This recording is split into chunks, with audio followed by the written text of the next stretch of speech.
Hello everyone, welcome to back my channel. और आज हम लोग पढ़ने वाले हैं क्लास 8 में जो क्लास 8 के जो हिस्ट्री हैं, हिस्ट्री टर्म 1। ठीक है, टर्म 1। तो टर्म 1 में बेसिकली कौन कौन सा चैप्टर पढ़ना है और कौन कौन सा चैप्टर को स्किप करना है, मतलब छोड़ना है, इसके बारे में डिटेल से जानने में। देखिए, इस टर्म 1 में पढ़ना क्या, तो भैया सबसे पहला चैप्टर है भारत। आधुनिक काल में भारत का जो इतिहास था ये पढ़ना है टर्म 1 में।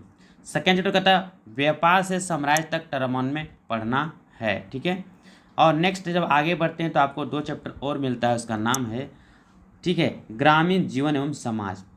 चौथा चैप्टर का नाम है उपनिवेशवाद एवं आदिवासी समाज। ये चार चैप्टर बेसिक आपको पढ़ने हैं और मात्र चार चैप्टर पढ़ के आप टर्म 1 एग्जाम को बहुत ही इजी वे में क्लियर कर सकती हो। तो चलिए शुरू करते हैं। आखिर इस वीडियो में आज हम लोग सीखने वाले हैं टर्म 1 के जितना भी हिस्ट्री से जितना भी सवाल पूछेगा वो सारा कंप्लीट करने वाले हैं। तो अगर आप इस वीडियो को इंटर देते हैं तो समझिए आपका हिस्ट्री में 40 में 40 आएगा, ये पक्का आएगा तो आएगा, इससे बाहर सवाल एक भी नहीं आएगा, ये गारंटी है। मतलब अगर आप इस वीडियो को अंत तक देखते तो समझिए कि हिस्ट्री में आपका 40 में 40 आ जाएगा। ठीक है, और अच्छे तरीके से इसको आज भी करने की कोशिश कीजिएगा। तो अगर आप हमारे चैनल पर नए आए हो तो आप हमारे चैनल को सब्सक्राइब करें। ठीक है, और अधिक से अधिक अपने दोस्तों को शेयर करें ताकि वो भी पढ़ सकें। और हाँ, कमेंट करके जरूर बताएं कि कैसा लगा आपको ये वीडियो। तो चलिए शुरू करते हैं हम लोग आज का जो VVI क्वेश्चन रहने वाला है। थोड़ा सा इसको जूम करके बड़ा कर देते हैं ताकि आपको भी आसानी से दिखे। जेम्स मिल कहाँ का निवासी था, तो जेम्स मिल स्कॉटलैंड का निवासी था।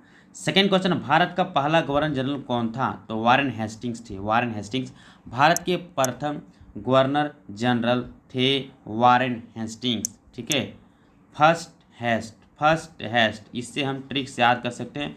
फर्स्ट हेस्ट से फर्स्ट में कौन थे, वारेन हेस्टिंग्स। कहता स्वतंत्र भारत के पहले गवर्नर जनरल, यहाँ स्वतंत्र भारत बोला, स्वतंत्र मतलब आज़ाद। अगर आज़ाद भारत जब आज़ाद हुआ तो उसके पहले गवर्नर जनरल रह चुके थे सी राजगोपालाचारी। और अगर हम बात करें भारत का अंतिम वायसराय कौन थे, अंतिम वायसराय थे लॉर्ड माउंटबेटन। लॉर्ड माउंटबेटन अंतिम वायसराय, मतलब भारत जब आज़ाद हुआ था ना, तो आज़ाद हुआ उसके बाद जब तक संविधान नहीं बना था तब तक ये वायसराय के रूप में भारत में रह चुके थे। कहता लॉर्ड क्लाइव ने भारत का नक्शा तैयार करने की जिम्मेदारी किसको सौंपी थी, तो जेम्स रेनेल को सौंपा था इसने कि भैया आपको नक्शा तैयार करना है। जेम्स रेनेल द्वारा पहला नक्शा कब तैयार किया गया था, 1782 में जेम्स रेनेल ने जो नक्शा था उसको तैयार किया था। नेक्स्ट कहता है कि भारतीय राष्ट्रीय अभिलेखागार कब बनाया गया।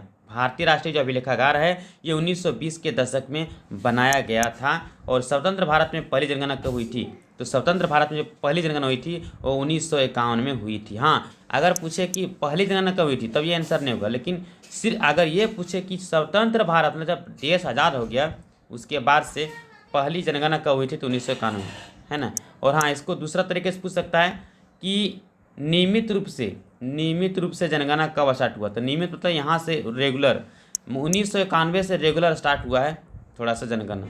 एक मिनट, थोड़ा सा हम देखते हैं कि फ्लाइट मोड किए हैं कि नहीं किए, तो थोड़ा सा इसको हम फ्लाइट मोड कर देते हैं ताकि कोई कॉल्स वगैरह आके हमें डिस्टर्ब ना कर दे रिकॉर्डिंग करने में। तो चलिए देन अब शुरू करते हैं, कहाँ तक पढ़ लें थे हम लोग। चलिए, कहता पहली जनगणना हुई थी। कहता भारतीय राष्ट्रीय संग्रहालय कहाँ बनाया गया था, भारतीय राष्ट्रीय संग्रहालय नई दिल्ली में बनाया गया था। नेक्स्ट कहता है अभिलेखों को सुंदर ढंग से लिखने वाले क्या कहलाते थे, जो अभिलेखों को बहुत ही सुंदर ढंग से लिखते थे उसे क्या कहते थे, तो उसे कहते थे सुलेख नवीस और खुश नवीस। ठीक है, सुलेख नवीस और खुश नवीस। नेक्स्ट कहता है जेम्स मिल ने ए हिस्ट्री ऑफ इंडिया कब लिखी, जेम्स मिल ने ए हिस्ट्री ऑफ इंडिया कब लिखी, ए हिस्ट्री ऑफ इंडिया कब लिखी, तो 1817 में लिखी। ये उतना भी बड़ा क्वेश्चन नहीं है, फिर भी देख लेते हैं। जेम्स मिल ने भारतीय इतिहास को कितने भागों में बांटा था, तो 3 भागों में, हिंदू, मुगल और ब्रिटिश, ये 3 भागों में बांटा था। जेम्स मिल ने भारतीय इतिहास को 3 कालखंडों में बांटा था, हिंदू, ब्रिटिश और एक मुगल वंश, 3। इतिहासकारों ने भारतीय इतिहास को कितने कालखंडों में बांटा है, तो 3 भागों में, प्राचीन, मध्यकालीन, आधुनिक। चूंकि इतिहासकारों ने जो हिस्ट्री के जो विद्वान थे उसने तो 3 भागों में बांटा है, लेकिन जेम्स मिल ने अलगे बांट दिया हिंदू, ब्रिटिश और मुगल में। तो ये अलग बात है। जब जेम्स मिल की बात करेगा तब हिंदू ब्रिटिश मुगल को याद करना। जब आपको सिर्फ भारतीय इतिहासकार के बारे में बोला जाएगा तो जनरली आपको प्राचीन काल, मध्यकाल, आधुनिक काल होता है। लिप्टन चाय की बात करें तो इसका विज्ञापन कब तैयार किया गया था, तो ये 1922 में। लिप्टन चाय कौन पसंद करते थे, शाही लोग, शाही परिवार के जो लोग होते थे, राजा परिवार के लोग, वही लिप्टन चाय को पसंद करते थे ज़्यादा। अब आइए जो मोस्ट वीवीआई क्वेश्चन जो एग्जाम में आपको आ सकता है, तो जेम्स मिल कहाँ का निवासी था, स्कॉटलैंड का निवासी था। भारत का पहला गवर्नर जनरल कौन था, तो भारत का पहला गवर्नर जनरल वारेन हेस्टिंग्स थे। भारत का अंतिम वायसराय कौन थे, लॉर्ड माउंटबेटन थे। नेक्स्ट कहता है लॉर्ड क्लाइव ने भारत का नक्शा तैयार करने की जिम्मेदारी किसने सौंपी थी, तो भैया इसको जेम्स रेनेल को सौंपा था, रेनेलवा को सौंपा था, रेनेलवा को। अभिलेखों को सुंदर ढंग से लिखने वाले क्या कहलाते हैं, तो दोनों कहलाते हैं। कौन कौन, तो भैया पहला और दूसरा हो जाएगा, ठीक है, सुलेख नवीस और खुश नवीस, खबर नवीस नहीं होगा। नेक्स्ट कहता है स्वतंत्र भारत में पहली जनगणना कब शुरू हुई थी, तो 1951 में शुरू हुई थी। चलिए अब हम बात करते हैं नेक्स्ट अगला चैप्टर का। तो पहला चैप्टर कंप्लीट हो गया, ऐसे कि हम लोग को 4 चैप्टर पढ़ना है। जेम्स प्रथम का राजदूत बनाकर कैप्टन हॉकिंस किसके दरबार में आया, जेम्स प्रथम राजदूत बनकर कैप्टन हॉकिंस किसके दरबार में आया, तो जहांगीर के दरबार में आया था। कहता है कैप्टन हॉकिंस कंपनी कहाँ का व्यापारिक कंपनी थी, जो कैप्टन हॉकिंस था, कैप्टन हॉकिंस, ठीक है, ईस्ट इंडिया कंपनी कहाँ की व्यापारिक कंपनी थी, कहाँ की व्यापारिक कंपनी थी, इंग्लैंड की थी, इंग्लैंड की। ईस्ट इंडिया कंपनी किस महादेश से आई थी, यूरोप महादेश। क्योंकि आपको पता है यूरोप महादेश में क्या है, ईस्ट इंडिया कंपनी है, और वहीं पर क्या है, अंग्रेज लोग का रहन सहन, मतलब ब्रिटेन वगैरह वहीं है। तो चलिए नेक्स्ट कहता है ईस्ट इंडिया कंपनी की स्थापना किस महारानी के समय हुई, तो महारानी एलिजाबेथ प्रथम के समय में हुई थी। कहता अंग्रेजों को बंगाल में सीमित क्षेत्र में व्यापार करने की इजाज़त किसने दी थी, अंग्रेजों को बंगाल में व्यापार करने का इजाज़त था वो शाहजहां ने दिया था, शाहजहां ने।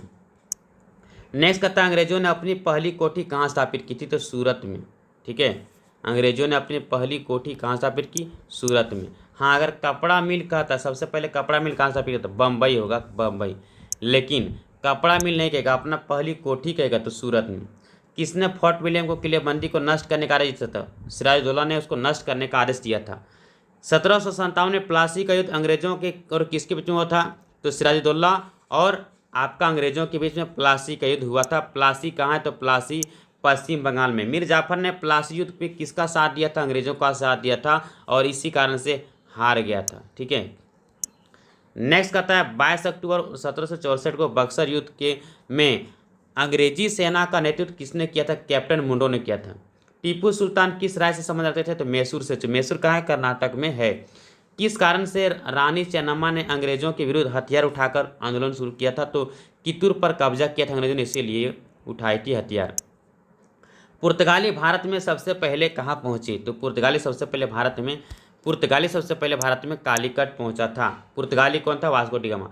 पुर्तगाली नाविक वास्को डी गामा भारत के सबसे पहले कहाँ पहुंचे, कालीकट पहुंचा था। कालीकट कहाँ, केरल में है कालीकट। ईस्ट इंडिया कंपनी किस महादेश की कंपनी थी, ईस्ट इंडिया कंपनी यूरोप महादेश की कंपनी थी। ईस्ट इंडिया कंपनी की स्थापना किस महारानी के समय हुई थी, महारानी एलिजाबेथ प्रथम। जेम्स प्रथम को राजदूत बनाकर कैप्टन हॉकिंस किस दरबार में आया था, तो ये जहांगीर के दरबार में आया था, जैसे कि अभी आप लोग रिविजन किए। अंग्रेजों ने अपनी पहली कोठी कहाँ स्थापित की थी, अंग्रेजों ने सबसे पहले अपनी सूरत में। किसने फोर्ट विलियम की किलेबंदी को नष्ट करने का आदेश दिया, तो आदेश दिया था आपको सिराजुद्दौला ने दिया था। सिराजुद्दौला कहाँ का नवाब था, तो बंगाल का नवाब था। चलिए नेक्स्ट यहाँ कुछ बात किया, प्लासी का कब हुआ था, तो 1757 नहीं, हाँ कितना दिया था, हाँ 1757, तो प्लासी का युद्ध 1757 ठीक दिया है, सही है। कहता 22 अक्टूबर 1764 को बक्सर के युद्ध हुआ था, किस के बीच में, तो भैया तीसरा होगा कैप्टन मुंड्रो के बीच में हुआ था। टीपू सुल्तान कहाँ का शासक था, टीपू सुल्तान मैसूर का शासक था। किस कारण से रानी चेन्नम्मा ने अंग्रेजों के विरुद्ध हथियार उठाए, तो भैया कित्तूर पर कब्जा किया था इसीलिए, ठीक है। तो ये 2 चैप्टर कंप्लीट हो गया और 9 मिनट हो चुके हैं, तो वीडियो लंबी हो जाएगी, इसलिए 2 चैप्टर नेक्स्ट इसका जो पार्ट 2 में कर दें, इसी में कर दें, तो आई थिंक हमको लगता है कि 10 मिनट और लगेगा, लेकिन 20 मिनट हमारा हिस्ट्री कंप्लीट हो जाएगा, तो एक ही में अच्छा रहेगा। कितना बार बार आप पार्ट 1 पार्ट 2 करते रहेंगे, तो इसलिए वीडियो को लंबा ना करते हुए इसी में थोड़ा सा फास्ट में कर देते हैं। तो चलिए 2 चैप्टर को हम लोग फिलहाल कंप्लीट कर लेते हैं। ईस्ट इंडिया कंपनी को बंगाल का दीवानी कब मिली, तो 12 अगस्त 1765 को बंगाल की दीवानी मिली थी। नेक्स्ट कहता है महात्मा गांधी ने 1917 में नील बागान मालिकों के विरुद्ध चंपारण के आंदोलन को शुरू किया था। चंपारण किस राज्य में स्थित है, बिहार में। 1835 में भारत का पहला चाय बागान कहाँ लगाया था? असम में लगाया गया था। अस्थायी बंदोबस्ती किसके समय में शुरू हुई थी? लॉर्ड कॉर्नवालिस के समय में शुरू हुई थी अस्थायी बंदोबस्ती 1793 को। अस्थायी बंदोबस्ती व्यवस्था किसने लागू किया था? लॉर्ड कॉर्नवालिस ने लागू किया था। रैयतवाड़ी व्यवस्था किसने लागू किया था? रैयतवाड़ी टॉमस मुनरो ने लागू किया था। अगर हम बात करें रैयतवाड़ी, तो रैयतवाड़ी व्यवस्था भारत के किस भाग में लागू हुई? तो रैयतवाड़ी लागू हुई थी तो दक्षिण भारत तथा मुंबई, बम्बई और मद्रास में लागू हुई थी रैयतवाड़ी। मालवाड़ी व्यवस्था में रूपरेखा किसने तैयार किया था? माँ से मालवाड़ी, माँ से मैकेंजी। मालवाड़ी व्यवस्था में मालदार किसे कहा गया था? गांव के मुखिया को मालदार कहा गया था। भारतीय नील का ब्रिटेन में किस कार्य में उपयोग होता था? तो कपड़ों की रंगाई के लिए, ठीक है, कपड़ों की रंगाई के लिए। कहता है नील विद्रोह की शुरुआत बंगाल के किस जिले से हुई? तो नादिया जिले से हुई थी। आप देन देखते हैं इसका क्या क्या एमसीक्यू होने वाला है। तो ईस्ट इंडिया कंपनी के बंगाल की दीवानी कब प्राप्त हुई? तो भैया 1765 को, 12 अगस्त को। नील विद्रोह की शुरुआत बंगाल के किस जिले से हुई? नादिया जिले से, नादिया जिले से। अस्थायी बंदोबस्ती व्यवस्था किसने लागू किया था? तो अस्थायी बंदोबस्ती लॉर्ड कॉर्नवालिस ने शुरू किया था, लागू किया था। यहाँ पर नंबर 2, अस्थायी बंदोबस्ती किसके समय शुरू हुई थी? वही कॉर्नवालिस के समय। भारत में पहला चाय बागान कहाँ बना था? तो भैया असम में। नेक्स्ट देखने वाले क्या रहने वाला? नेक्स्ट हमारा जो रहने वाला एमसीक्यू 3 गो बच गया। मारवाड़ी व्यवस्था की रूपरेखा किसने तैयार किया था? तो मैकेंजी ने तैयार किया था। मारवाड़ी व्यवस्था में मालदार किसे कहा गया? गाँव के मुखिया को कहा गया था। टॉमस मुनरो द्वारा लागू रैयतवाड़ी व्यवस्था किन राज्यों के अधिकांश भागों में लागू की गई थी? तो राइट आंसर होगा बम्बई और मद्रास, ऑप्शन नंबर 3। आइए लास्ट चैप्टर देखते हैं। कहता है उपनिवेशवाद और आदिवासी समाज के बारे में। झूम की खेती को किस अन्य नाम से जाना जाता है? घुमंतू खेती। चरवाहे किसके अनुसार अपने स्थान या जानवर बदलते रहते हैं? मौसम के अनुसार से। मुद्रा की सुविधा ना होने पर कारण कौन सी विधि प्रचलित था? वस्तु विनिमय प्रणाली। आदिवासी समाज में कौन सबसे महत्वपूर्ण होता था? मुखिया होता था।